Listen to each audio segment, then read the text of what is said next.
Oh, good. You came back for the best part. It's time for a little fun with Spare Change. Today, I'm joined by former investment banker and author of The Entrepreneur Equation, Carol Roth, and Fox Business's own David Asman. All right, here we go. After losing the fundraising battle for the third straight month, President Obama is upping his game by bringing in some NBA stars. Anyone who makes a donation in the president's campaign could win a chance to play basketball with current and former NBA and WNBA stars. The winner will also have dinner with the president and Michael Jordan. So will this bring Obama's fundraising off the bench and into the game to compete with Mr. Romney? You know what gets me? It's called the Obama Classic.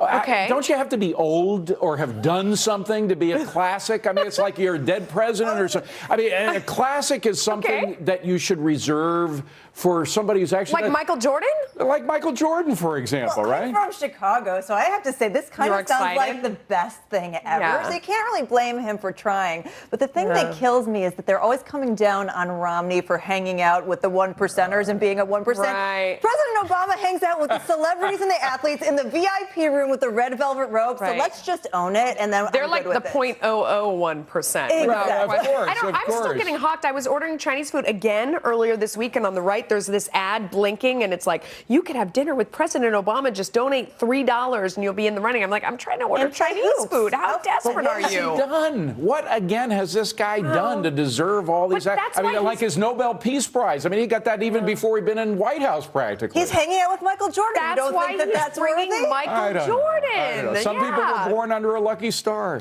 I don't know. All right. Next story. France's President Francois Hollande is also trying to find more ways to bring in the money, too.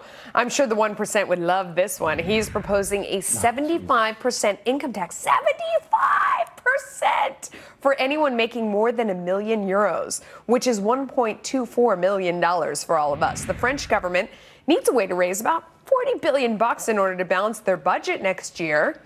What do you think? Is this the way to go? Everyone is fleeing the country. Well, that's it. I mean, whenever countries do this, and including our country, by the way, people do leave. They did that in Sweden. All the rich people left, and they had to finally lower their tax. By the way, if you were to tax all the people they wanted to tax, you wouldn't get near closing their budget deficit, just like what President Obama wants to do here. Yeah. You know who left the country? A former Victoria's Secret model. You stole my joke. She moved across the border. So if the Victoria's Secret model has figured out that this is really going to rein in her income, everybody's figured it out. There you go. And I just don't understand.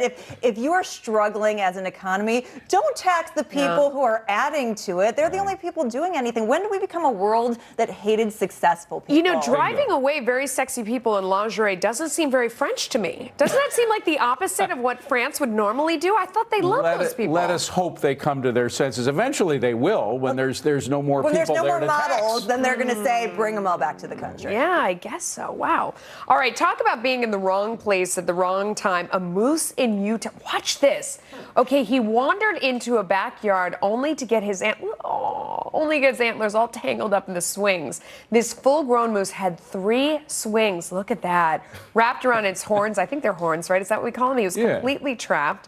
A sergeant finally comes with bolt cutters, and he was able to cut the chains off the moose. So now he's free to wander again.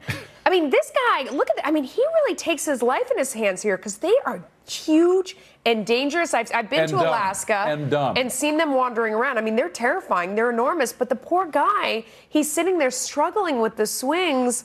Oh, my gosh. Do you think that this is covered under his homeowner's insurance policy? Because I'll tell you what, those swing sets are really expensive, and the economy's not so good. So I'm sure he's really bummed out about the moose. Irish setters and moose have got to be the dumbest animals. I don't know. I love dogs, but Irish setters and moose, I know they got big, sweet eyes and everything. But remember Rocky and Bullwinkle? Remember that, the cartoon?